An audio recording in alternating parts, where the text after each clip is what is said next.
ব্যক্তি জন্মৰ মাজত যিটো মৰম সঁহাৰি নিজৰ মানে কাম কৰাৰ সেইটো আৰু বাঢ়ি গৈছে, শক্তিটো আৰু বাঢ়ি গৈছে।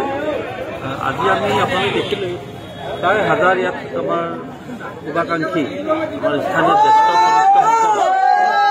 উপস্থিত হৈছে। আমি অহা 18 তাৰিখে মোৰ মনোনয়ন পত্ৰ দাখিল কৰিম। অহা 18 তাৰিখ ইয়াত আমি সিদ্ধান্ত হ'ল এই মনোনয়ন পত্ৰ দাখিল প্ৰক্ৰিয়াত আমাৰ শুভাকাংক্ষী কেনেকৈ যাব, কি ধৰণে আমি আগবাঢ়িম সেইখিনি এটা পৰিকল্পনা কৰিলোঁ। আৰু পাকা বেতবাৰী সমষ্টিৰ 26টা পঞ্চায়তত আমি নিৰ্বাচনী সমিতি গঠনৰ প্ৰক্ৰিয়া আমি সমাপ্ত কৰিলোঁ।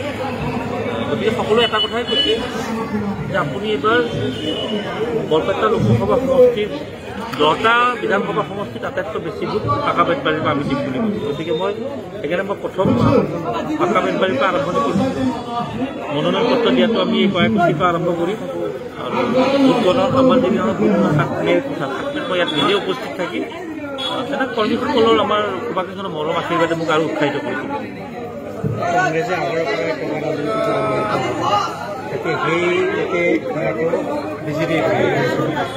কংগ্ৰেছৰ টকা ৰাজনীতি আৰু বিজেপিৰ টকা ৰাজনীতি কৰি ৰাইজে গম পাইছে অসুস্থ হৈছে।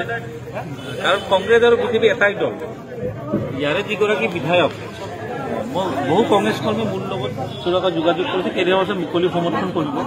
সকলোৰে এটাই কথা, যদি নেতাই ওপৰত আমাৰ ভোটবিলাক বিক্ৰী কৰি খাব পাৰে তে আমি আপোনাৰ লগত কংগ্ৰেছত থাকি কিয় সহায় কৰিব নোৱাৰোঁ?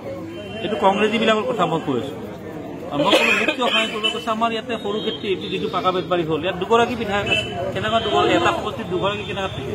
কৈছে না বিধায়কতকৈ চুপাৰ বিধায়ক বুলি তেখেতৰ ভাতৃগৰাকী কিমান দালালি কমিশ্যন, মুখ্যমন্ত্ৰীৰ আঁচনিৰ টকা বা বিজেপিৰ সেই ক্ৰছ ভোটিঙৰ টকা চব বোলে বিধায়ক জাকিৰ হুছেইনৰ চিকদাৰৰ ভাতৃয়ে বোলে লেনদেন কৰে। গতিকে কৰ্মীসকল অসুস্থ হৈছে।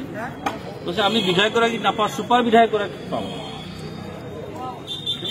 যেতিয়া ৰাইজে বিধায়কক বিচাৰি নাপায় আৰু ৰাইজে এটা কথাই কৈছে যে আমাৰ ভোটটো বিজেপিক বিক্ৰী কৰি খাইছে, গতিকে এইবাৰ আমি পাকা বেতবাৰী সমষ্টিত জাকিৰ চিকদাৰক 10,000 পৰা 15,000 এটা ভোটো বেছি দি দিব বুলি কৈছে। নহ'লে ফলাফলৰ দিনা গম পাব। জয় পৰাজয়ৰ ক্ষেত্ৰত বেলেগ কথা।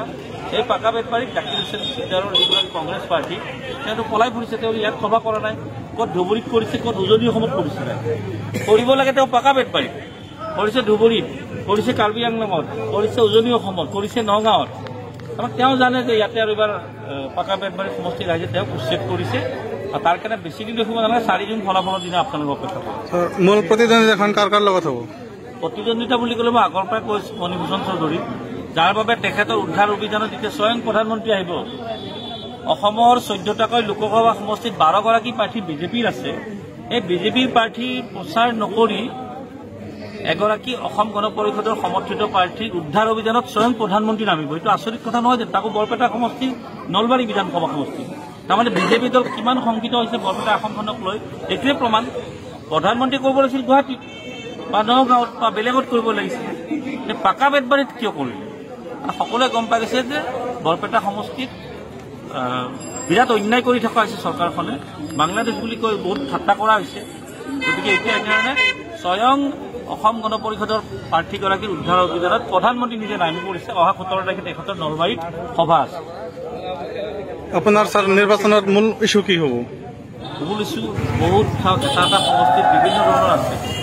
মোৰ আটাইতকৈ মূল ইছ্যু হ'ল যে যুৱ প্ৰজন্মক, যি যুৱ প্ৰজন্মৰ ৰাজনীতিৰ প্ৰতি ঘৃণা ভাৱ কৰিছে, ৰাজনীতি বুলি ক'লে ঘৃণ কৰা হৈছে, এই যুৱ প্ৰজন্মক আগুৱাই লৈ যে অসমৰ ৰাজনীতি যুৱ প্ৰজন্মক সলনি কৰিব পাৰে বৰপেটাৰ ফলাফলে প্ৰমাণ কৰি দিব। আৰু সেই যুৱ প্ৰজন্মক লৈ বৰপেটাত যিবোৰ সমস্যা আছে, বহু সমস্যা, মই কোৱা নাই 5 বছৰত মই ঠিক কৰিব পাৰিম বুলি, অন্ততঃ 5 বছৰৰ পৰা আমি যদি আৰম্ভণি কৰোঁ 5 বা 10 বছৰৰ ভিতৰত সমাপ্ত কৰিব পাৰিম।